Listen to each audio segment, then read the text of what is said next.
Gaurkoan hitzordu berezi bat dugu eta San Martzialetara begira jarriko gara datozen minutuetan zehar. Hain zuzen horretarako pixka bat ikuspuntu desberdin batetik egiteko Irungo txistulari taldea dugu gure aurrean. Eta pixka bat haien lana nolakoa den ezagutzen saiatuko gara datozen minutuetan. Horretarako ezkerretik eskuinera, Basilbotea, Arantxa Artzak Gomez dugu gurekin, bere alboa, bigarren txistoa dena, Marilis Teietxea Gaztelumendi, jarraian, Atabala, Garikoitz González Munduate, eta azkenik eskuinean, txistoan Mikel Oliveri besta. Beraz, lehenik eta behin, elkarrizketarekin hasteko kontaitu iguzue pixka bat testu ingurua. Nola sortzen dan talde hau, pixka bat ze urtetan izan zen, edo nolakoa izan zen sorrera? Bueno, taldearen sorrera izan zen 2017 urtearen hasieran. Urte hortaraino egon zen udalean udal txistulari banda, eta bertako partaidea ziren udaleko funtzionariak, udaletxeak erabaki zuen taldea desegitea eta pertsona horiek kentzea, eta zerbitzua kanpoko talde batek betetzea. Gu hasi ginen urte hortan, eta daukagu kontratu bat udaletxearekin, eta kontratu horren arabera egiten ditugu hainbat emanaldi urtean zehar, jaietan baita, baina urtean zehar dianak ditugu, musikoa ditugu, eta zerbitzu horrekin betetzen dugu bere garaian udal txistulari bandak betetzen zuen funtzioa. Hori da, al final vuestra cara les resultará conocida a muchos porque como bien comentabas, Garikoitz, al final estáis presentes en muchos actos muy diferentes y como bien mencionabas también dentro de los sanmarciales, con lo cual me imagino que tendréis mucho trabajo a lo largo de todo el año, ¿no? Sí, al final tenemos muchísimas actuaciones, pero sí que es verdad que se concentran mucho alrededor de fiestas, ¿no? Alrededor de fiestas. Sí que es verdad que desde mayo así ya empezamos a coger bastante ritmo, con un poquito ya nos acercamos a todos los barrios, sobre todo alrededor de las fiestas de los barrios, ¿no? Ya empieza un poquito, para mí ya empieza un poquito con el ambiente festivo ya cuando empezamos a visitar a los diferentes barrios. Y luego ya sí que es verdad que ya a partir de mediados de junio pues ya nos empezamos a ver prácticamente muy a menudo, sí, vamos. Ya desde el 1 de mayo, que suele ser el primer barrio, ya hasta San Miguel es a finales de septiembre o principios de octubre que vamos a Artia, pues así eso, cada 15 días seguro, y eso, como dice Arantxa, en fiestas pues casi todos los días nos vemos. Hori da, azken finean urtean zehar data markatuak dira, beti beretsuak izaten dira, pixka bat nola antolatzen zarete horietara begira? Urtero egutegia antolatzen duzu edo pixka bat nola funtzionatzen da barnetik? Urtearen amaieran egiten dugu egutegi bat, eta orduan egutegi horretan ja aurre ikusten dugu datorren urtean izango ditugun ekitaldi guztia zeintzuk izango diren. Gutxi gora berako datak aurrez jakiten ditugu, baina gero eskaerak egin ahala, segia da auzoetako elkartek eta eskatu egiten dutela gu jotzeko, eta orduan horren arabera datak pixka bat mugitu daitezke, baina gutxi gora bera badakigu urtean zehar zer ekitaldi izango ditugu. Y en vuestro caso, ¿cómo habéis llegado a formar parte de este grupo? Kontua da, ni oso egoera desberdinetatik gatoz, baina egia da, berak aipatu du lehen udal talde bat egon zala, udal txistulari talde bat, ni talde hartako kide nintzen, gero esan duen bezala oso ondo Garikoitzek desegin egin zen talde hura, eta gero udalak proposatu zuen kanpotik kontratatutako talde baten sorrera izatea, ez? Eta hor, Garikoitzek izan zuen ideia talde hori sortzeko, eta, elkarrekin lan egiten genuen, orduan berak niri proposatu zian ia formatu honetan itzuli nahiko egoten nuke taldea osatzea. Aldi berean Arantxak ere gurekin lan egiten zuen, orduan Arantxari ere esan genion, hasiera batean laukotea beste batekin osatzen genuen, baina gero, beste lan batzu zituela utzi egin behar izan zuen, eta gero azkenean Mikeli proposatu genion sartzeko. Izan urtean hasieran? Iaz urtarrilan eta ni naiz denbora gutxien. Horretik zegoen Peio Irigoyen zegoen, eta berak eskatu deszendentzia bat, Bilbon dago jotzen orain, eta orain Mikel dago gurekin, eta oso gustora ere. Talde polita. Sí que es verdad que nosotras, al final hemos sido alumnas de Txistu de Irún. Mi aita estaba en la banda de Txistularis hace tiempo, esa banda que eran municipales, y las dos hemos compartido atril, que se suele decir, desde muy chiquis, ¿no? Entonces, bueno, pues sí que al final tenemos esa amistad y ese compañerismo alrededor del txistu que llevamos muchísimos años, ¿no? Hori galdetu behar nizuen, ez dakit nola antolatzen zareten barnetik, aipatu duzu egutegiaren kontuan, baina etxego aldetik ez dakit etxegoak egin ohi dituzuen, pixka bat nola funtzionatzen duzuen edo nola den ekitaldian kalean ikusten ditugun ekitaldi horien prestaketa. Bai, normalen emanaldi gehienak, igual jaietakoak izan ezik, nola izaten dira igandetan.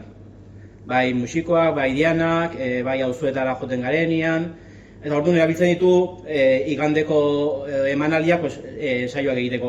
Lehen orduan izaten dugu, 8:00 egiten dugu diana, ero adibidez musikoak izaten dira eguerdian 12:00, tarteko ordu horiek erabiltzen ditugu etorkizunean izango ditugun emanaldia prestatzeko eta ensaiatzeko eta gauza berriak pentsatzeko eta partitura bilatzeko. Ez dugu komentatu ere, amaian udalak antolatzen dituen kontzertu pedagogikoen artean ere parte hartzen dugu. Eta bueno, horrek ere lan gehiago eramaten du, ikasleak ere etortzen dira, eta orduan, holako normalian igandetan elkartzen garen egunean izan da, tartean gelditzen diren ordu horiek erabiltzen ditugu. Hori da, orain San Martzial jaietan zentratuko gara, aipatu behar ditugu dianak, ez? Parte garrantzitsu bat direna, batez ere jende askorentzat iratzargailua izango dira, batez ere parandan ibili ostean, orduan jendearentzat igual bai entzungo dituela, baina ezaki igual nondik datozen, zergatik egiten diren, edo pixka bat zer egiten duzu horietan. Bai, emanaldiak dira, nik uste dut denboran zehar mantendu dira, duela urte askotatik, emanaldiak berdinak izaten dira, garrantzitsuenetako bada 23koa, San Juan bezperako lehenengo arbola jartzea eta gero hogerako momentu hortan, gero jaietako aurreko igandean ere egiten dugu diana. Beti igandean, aurten izango da 22an. Beti San Pedro San Martzial aurretik gelditzen den igande hortan, diana. Gero izaten dugu aurrezkoaren ensaio ere, eta gero zinegoziekin ensaiatzeko San Pedroko estoa. Eta gero ja sartzen gera hor 28, 29, 30 eta batean, 28an Erraldoi eta buru handien kalejira daukagu. San Pedro egunak 29an, nik uste dut gehienentzat egun bereziena, 29 hori, gero 30ean goian mendian egiten den korporazio hori, eta gero uztailaren batean ja resaka moduan, arratsaldean, udan ibile plazan egiten dugu dantza solteko txapelketa. Hori da, askotariko emanaldiak dira, oso desberdinak, bata bestearen artean, imaginatzen dut ere, bertan jotzen diren piezak edo desberdinak izango direla, ez da? Bai, egia da gainera aurten, uste dut ez dugu lezan, baina jaietan sartzen den beste bat da, orain arte egiten ez genuen, musiko saio berezi bat egingo dela, beste musikatresnekin batera, eta orain arte antolatzen zen Meakako adiskideak taldea musikoak antolatzeaz, eta aurten hasi geragu, eta orduan ere, ez dut komentatu egia, San Martzialetan ere izango dugu, 22 igande hortan ere izango dugu eguerdian musiko saioa. Normalean egiten dugu hilabeteko lehenengo igandean, baina jaietan ere egingo dugu saio hori. Hori xea, zuentzat erronka berria, hortaz ere galdetu behar nizuen, izan ere duela gutxi ardura hori hartu zutelako ezakita azken pinean, beste jarduera berezi bat, ez? Bai. Bai, eramaten du bestelako lana, bai. Sí, o sea, nos tenemos que encargar de todo, de llamar a la persona que se va a encargar, del sonido, de convocar a los danzaris que toman parte. Bueno, pues no solo hasta ahora hacíamos tocar, pero bueno, ahora nos hemos metido en otro tipo de organización. Oain kudeaketa lana ere tokatzen zaigu, ez da bakarrikan, ez? Jun eta prestatu eta jo, baizik eta orain atzeti dagoen antolakuntza hori ere, gure dantza berria pentsatu, erakutsi eta bueno. Hori da, azken finean ikusten dugu San Martzialetan pixka bat urte osoan bezala, ekitaldi markatuak izaten direla, ez dakit alde horretatik ere, piezen aldetik aldaketak asko egoten diran, edo beti urtero berdina jotzen dituzue, hau da momentuaren arabera imaginatzen dut. Segun adibidez, dianetan normalean 8koa joi ditugu. Bai, hori izaten da klasiko bat dianetan jotzen dena. Baina gero adibidez, erraldoien eta buruhandien konportza egiten dugunean, horra ateratzen garenean kale jirak izaten dira jotzen dituguna, girotze lan hori. Bai, egun hortan zarata asko egoten da kalian, eta etortzen dira inguruko txistu ikasleak, Hendaiako txistula lagunak ere etortzen dira, trompetak ere etortzen dira, egun hortan jende asko dago kalean, eta umeak korrika aurrera atatzea, eta, bueno, hor, pixka sonoridade gehiago behar dugu, eta talde handiagoa juten Hori gara. da. Kale Eta jirak aldiz esaten gero, zenuen. hori da. Eta gero aldiz badira egunak, zuk esaten zuen bezala, doinu oso markatua direnako. Badakigu hori dela jo behar Más dena. protocolarios, igual. Hori da, pues, adibidez, hartzen baldin badugu San Pedro egunekoa, ez, udalbatzari laguntzen joaten gara, eta hor alkate soinua jotzen da.